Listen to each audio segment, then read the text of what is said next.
From the academy to the command post, the Weekend Wrap-Up podcast covers the leadership lessons, mentorship, and tough conversations needed to build a resilient firehouse. Rated as one of the best fire and emergency services podcasts, get ready to be empowered by host Kevin Ferrara as he presents another informative episode you won't want to miss. Get ready, folks. Here we go.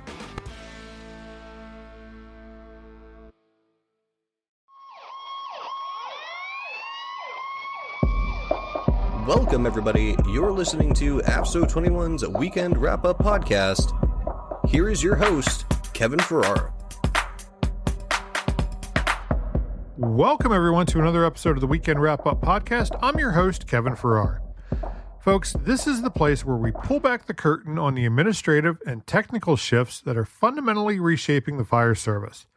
Today, we're diving into a topic that's sparking intense debate in headquarters and firehouses alike. Listeners, if you've been anywhere near a firehouse kitchen table or a chief's office recently, you've likely felt tension. That's because there's a new industry standard floating around that's making some people very excited and, while others very nervous. NFPA 1750, Standard for the Organization and Deployment of Fire Suppression Operations, Emergency Medical Services, Special Operations, and Fire Prevention Activities.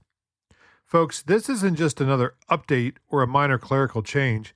It represents a paradigm shift in how the fire service defines its existence and their value to the community. To understand why this is such an earthquake for the fire service, we have to look at what it replaces. For years, we operated in silos. We had NFPA 1201, which provided criteria for organizing, managing, and operating fire and emergency service organizations. We had NFPA 1710 for career departments, focused on the precise clockwork of deployment and initial fire attack. Then we had NFPA 1720 for our volunteer brothers and sisters, which reorganized the unique logistical hurdles of rural and suburban response. And then there was NFPA 1730, which governed the administrative side of fire prevention and code enforcement. By consolidating these into NFPA 1750, the NFPA has effectively removed those dividers. It creates a unified standard on community risk reduction and organization that says deployment, prevention, and organization are no longer separate conversations. They're a single data-driven ecosystem. Folks, for decades, the fire service has operated on a mix of tradition, grit, and tribal knowledge. We staffed apparatus based on how many seats were in the rig back in '92. We built fire stations where we thought the smoke was most likely to rise based on our gut feelings and historical local knowledge. But reality is, the world has changed. Municipal budgets are tighter than ever, and some local officials, well, they're asking questions that go right to the bone. Local officials and many stakeholders aren't just looking at the bottom line. They're looking for a return on investment. They're asking, if I fund that fourth person on the engine, can you show me a statistically significant reduction in property loss or a measurable increase in survival rates across the district? Or they're asking, why are we building a 3-bay station in a residential zone when our data shows 65% of our high acuity calls are medical emergencies centered around the downtown corridor? By asking questions, they're essentially saying, prove it. NFPA 1750, well, that's the answer to that challenge. It's the consolidation of what used to be 1201, 1710, 1720, and 1730 into one cohesive, formidable document. It's a massive, data-heavy roadmap that officially ends the era of, we've always done it this way, and replaces it with, here's what the data requires. Today, we're breaking down why this umbrella standard is the most powerful tool you've ever had for advocacy, and why it's turning our chiefs into data diplomats who must navigate complex political and financial waters using nothing but hard evidence. If you ask any seasoned firefighter the answer to, how many people should be on a rig, it's always one more than we have.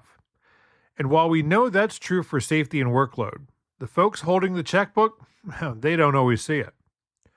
Historically, we relied on NFPA 1201 as a guide to effectively manage our departments and improve services. 1710 was often seen as a suggestion for career departments, while 1720 focused on volunteers regarding minimum staffing levels and response times based on population density. 1730, that was a framework to develop a community risk assessment and risk reduction plan. NFPA 1750, well, that integrates those standards, but it does something much more radical. It ties staffing directly to the community risk assessment. In the past, we'd say, the standard says 4 on an engine. In response, a local official might have said, well, you're right, but we can only afford 3. And then we'd argue back and forth across the conference table, often reaching the point where the local officials would say, hey, if you want that 4th person, it's coming out of your budget. Now under 1750, that conversation changes. You start with a community risk assessment. You look at your specific demand zones, your specific demographics, your building construction, and your fire flow requirements. If your data shows that 70% of your response area consists of high-hazard industrial facilities or legacy multifamily dwellings, the standard essentially says your risk dictates your response. 1750 moves staffing away from a human resource issue and into a risk management issue. We're not asking for 4 people because it's a nice round number. We're identifying that a specific risk profile in our municipality requires a specific set of simultaneous tasks, that can't be performed by fewer people without increasing the probability of a total loss event. Before I continue, I have to clarify, 4 people might not be the magic number for your department. Therefore, I have to refer you to Chapter 7, Section 7.4.1 of 1750, which states, the fire department shall identify minimum staffing requirements to ensure that the number of members that are available are able to meet the needs of the community. At the end of the day, folks, you might be asking for 4, 5, 6, maybe more people. But in doing so, are your local officials going to say, sure, okay? I seriously doubt it. Aside from asking why we need more people, they're going to throw back at you like a 100-mile fastball. How do you think we're going to fund those people? Do you have a few extra $100,000 in your pocket to cover the costs associated with those extras? Those costs involve wages and benefits, not to mention costs to train and equip personnel. In the volunteer fire service, requests may not involve staffing at all, but equipment. To the volunteers listening, can you justify to your local officials the need for $1 million aerial unit when the community risk assessment doesn't support it? Therefore, it's imperative to evaluate the specific requirements of the community. Are these needs comprehensively understood by fire service leadership and local government officials? In assessing community needs alongside minimum staffing levels, it's essential to identify at the outset which entity functions as the authority having jurisdiction responsible for final determinations. For instance, in Pennsylvania, township and borough statutes mandate that those municipalities define the means and extent to which fire services shall be provided, including staffing. Yet, instead of understanding the who, what, and why, many municipalities just give their local volunteer fire chief the authority to make those decisions, which, often more than not, results in understaffed, under-equipped, and under-trained departments. As a result, the risk to the community is increased. To understand why the standard 4 is non-negotiable during high-risk responses, we have to look at the effective response force. High-risk dwellings involve those where the risk of serious injury or fatality exists. These include where fire spread is rapid, structural integrity is weak, or trapped occupants are likely. So take a moment and think where within your response area these type of dwellings may be located. There's 4 critical simultaneous tasks that must happen immediately to meet the standard 4 for high-risk dwellings: search and rescue, fire attack, ventilation, and command water supply. You're in charge of the first-in engine. What are you doing with who you have coming off the rig? If you arrive with fewer than 4 people, whether they're on one or multiple apparatus, the math stops working. You're forced to delay one of those life-saving functions. If you prioritize fire attack and rescue, well, ventilation is delayed, allowing heat and toxic smoke to build, which we know rapidly decreases the window for civilian survival. If you delay the search to establish a secure water supply, you're gambling with lives. NFPA 1750 uses the community risk assessment to prove that in high-hazard environments, these tasks are not sequential, they must be concurrent. So this brings us to the gap analysis. That's not just a fancy visual chart, it's a quantification of liability. When you run a fewer than 4-person crew in a zone that your own community risk assessment identifies as high risk, the gap represents the exact moment where property damage scales exponentially and where your legal liability begins. Using 1750 as a support tool, you can now show your local officials that a fewer than 4-person crew isn't just shorthanded. They're statistically incapable of meeting the emergency response force requirements for that risk profile, leading to predictable and preventable total loss events. Folks, it's a sobering moment for a lot of departments, especially volunteer types, realizing they've been getting lucky for years. While these concepts appear straightforward in theory, their practical application is complex, particularly within volunteer fire departments that face persistent challenges regarding recruitment and retention. Rural volunteer agencies often operate with limited personnel and may rarely achieve a 4-person staffing level on the initial response apparatus. I can't tell you how many times I've heard a volunteer fire department tell dispatch they're responding with 1, driver only. The mindset being, if the driver gets the engine to the scene, other volunteers will meet up on the scene. Consequently, there's an increasing reliance on automatic aid resources to meet operational requirements, and while sometimes that doesn't result in 4 persons on the scene within the response timetable 7.4.2 and 1750 demands.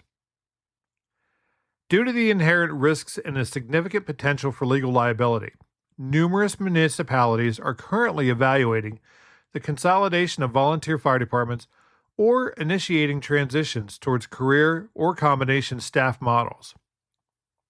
These strategic considerations are primarily driven by the community's specific safety and service requirements. When addressed, these requirements often necessitate the implementation or augmentation of a local fire tax to provide the requisite funding for increased resources. Many argue that if they're being forced to pay a local fire tax, well, then the fire department they're supporting should be held to certain standards. The shift in 1750 has created a new species of leader. We all know that tactical chief, the one who can read smoke like a book and run a 5-alarm fire from the fender of the command vehicle. There's no argument. We love those chiefs. We want those chiefs. But in this new era, we need a data diplomat. So stick around because when we come back, we're going to discuss who that data diplomat is and why not just anyone can fill the role. You're listening to the Weekend Wrap-Up Podcast, hosted by Kevin Ferrara. This is your essential weekly destination for in-depth analysis and lively discussion of the most pressing, trending topics in the emergency services sector. Every week, we dive into the subjects that aren't just making headlines, but are demanding crucial, proactive discussion within your own emergency services agency. The Weekend Wrap-Up provides the context, expert insights, and conversation starters you need to drive meaningful change and improvement in your organization. Tune in every Sunday for the information you need to stay ahead of the curve and ensure your agency is prepared for tomorrow's emergencies. Welcome back, everyone. Let's pick up where we left off and talk about who that data diplomat is. So just who are they? Well, a data diplomat is a seasoned chief, a union president, or an advocate who understands that the battlefield has shifted from the fireground to municipal offices. When a fire chief stands before their local officials today, they can't just talk about saving lives. That's too abstract for a budget hawk. The data diplomat skillfully uses NFPA 1750 to show correlations. They might say, Council, look at this heat map. Over the last 3 years, in the districts where we meet the NFPA 1750 staffing benchmark, our average civilian fire loss is 12,000 per incident. In the districts where we fall below that benchmark due to travel times or staffing gaps, that loss jumps to 85,000. Our lack of staffing isn't just a safety issue, it's an economic drain on this city. Folks, that's data diplomacy. It's the ability to take raw numbers, those response times, effective response forces, fire spread rates, and translate them into the language of the people who fund us. 1750 gives the chief the standard of care. If the local officials choose to fund below that, the data diplomat makes sure they fully understand they are assuming the risk. That's a heavy weight for any politician to carry, and one many work to avoid religiously. When you can show that a 60-second delay in staffing a second line correlates to a 30% increase in property damage, you aren't complaining anymore. You're advising. To be fully effective, the data diplomat leans on 3 pillars of NFPA 1750: deployment, prevention, and organization. The diplomat demonstrates that these aren't separate line items. For instance, an investment in prevention through robust code enforcement. Well, that isn't just a safety measure. It directly influences the required deployment levels. By organizing the fire department around these integrated pillars, leaders can present a holistic view of community safety that justifies every dollar spent. The most sophisticated data diplomats are now utilizing cost avoidance models. They aren't just showing what a fire costs, they're showing what the municipality saves by maintaining an optimal ISO rating. For those unfamiliar with ISO class ratings, 1 is optimal, with 10 indicating the area, well, it doesn't meet the standard. Data diplomats can walk into a municipal meeting with confidence and say, maintaining our current ISO Class 2 rating saves our local businesses owners an estimated $2.4 million in annual insurance premiums compared to Class 4. Therefore, our requested staffing increase isn't a cost, it's a subsidy for our local economy. Folks, that's a language every politician speaks fluently. Folks, I have to be honest with you. NFPA 1750 brings a level of accountability that, well, some departments simply aren't ready for, especially the volunteers. This standard doesn't just ask for data, it demands a radical transparency that can be politically and culturally explosive. When you open your books to this degree, you're essentially inviting a microscope into every dark corner of your organization. When you start measuring everything, and folks, I mean everything, you find the cracks in your own foundation. For decades, many departments have hidden behind the hero narrative to gloss over administrative failures. I've heard it too many times. Community members saying, our volunteers are heroes. They don't need another burden placed on them. Just let them do their thing and stop bothering them. In reality, their thing, it's not going to meet NFPA 1750, which is precisely why many volunteer fire departments intentionally avoid adopting NFPA standards. They'll often claim they can't afford to comply, or they don't have the time because they're just volunteers. In other words, they want the title, they want the notoriety, they want those trophies, but they don't want to put in all the other work that comes with being an agency the public entrusts to be there when needed. Therefore, it seems the public, especially those who are forced to pay a local fire tax, well, they're just expected to look past the fact that many volunteer fire departments are dodging a bullet. They're risking public safety because of personal egos. And I'll admit, there's some excellent volunteer fire departments out there that are far exceeding any career departments. I mean, they are just top notch. They are models to the fire service. But then on the flip side, there's those volunteer fire departments that, well, somebody really needs to look at who's in there and what they're doing. NFPA 1750 acts as a cold, hard mirror. It exposes the mirror effect where the data doesn't just show your wins, it highlights your systemic neglect. And we're talking about training documentation that hasn't been touched in years, equipment maintenance logs that are, well, more fiction than fact, and personnel management strategies that rely on favoritism rather than measurable performance metrics. How many of you listening can honestly say your department is spotless when it comes to those things I just mentioned? But be warned, this transparency creates a massive political risk. If you've been lobbying your local municipal leaders for funding based on a great reputation, and then your own NFPA 1750 compliant data shows that your turnout times are actually in the bottom 20%, or that your fleet is failing because of deferred maintenance you claimed was handled, that data diplomat role becomes very uncomfortable. You aren't just proving your worth, you're documenting your liabilities. The same data used to justify extra staffing or an extra engine could just as easily be used by a budget-cutting local official to justify outsourcing your services if the efficiency isn't there. 1750 isn't just a weapon to gain more funding. It's a mirror that reflects the ugly truth of internal culture that, well, has likely been hidden behind a curtain for far too long. Culturally, this is a gut punch. We have departments where, well, that's the way we've always done it. That's sacred. NFPA 1750 forces a confrontation with reality that your aggressive interior attack might actually be a dangerous lack of water supply planning that the data finally made visible. It exposes when leadership is actually just, well, seniority, showing that crews under certain officers consistently have higher injury rates or slower completion of critical tasks. For the firefighters listening, this is a win, but only if you're willing to be professional with that data. Every report you write, every mobile data computer button you push, that's the fuel for the data diplomat's engine. But beware, garbage in leads to garbage out.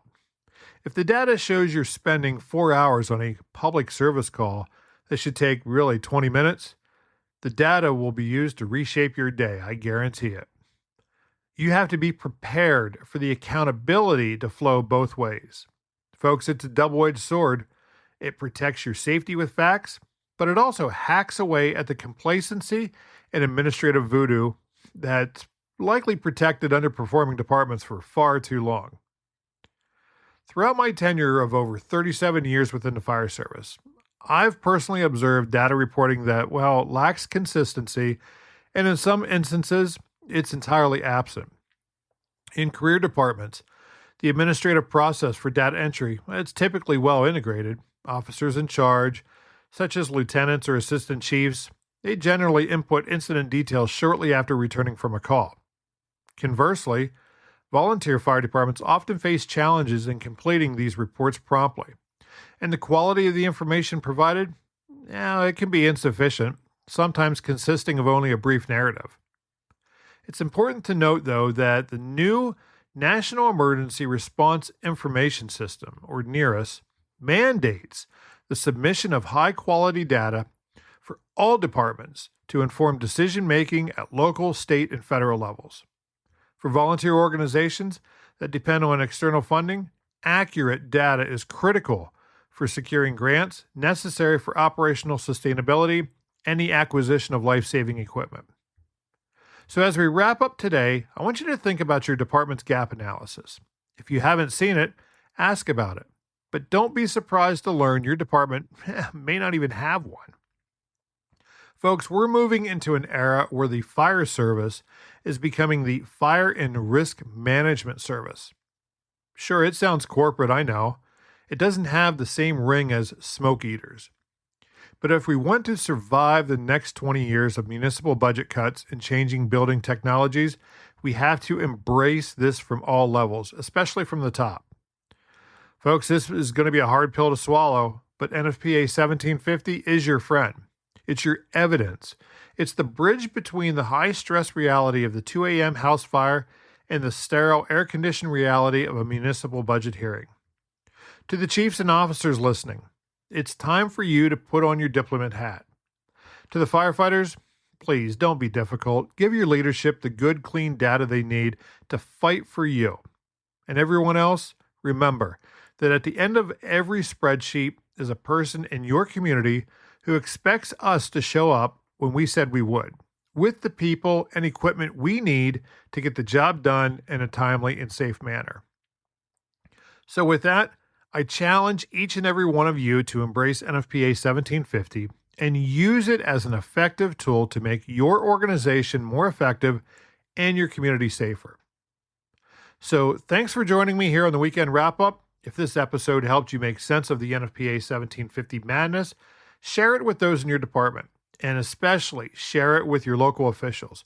Knowledge is power, but data is the currency of the modern fire service.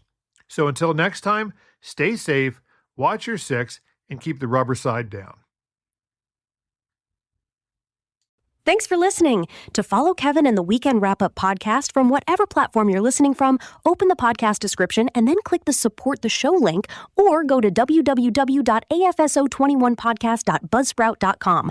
From there, you can click on links to follow the show, download episodes, learn more about our contributors and the podcast, subscribe, which gives you exclusive access to premium and or bonus episodes, or support the show, where you can make a much appreciated contribution of your choice. You can even click on the link Podcasts We Love to build your personal podcast library.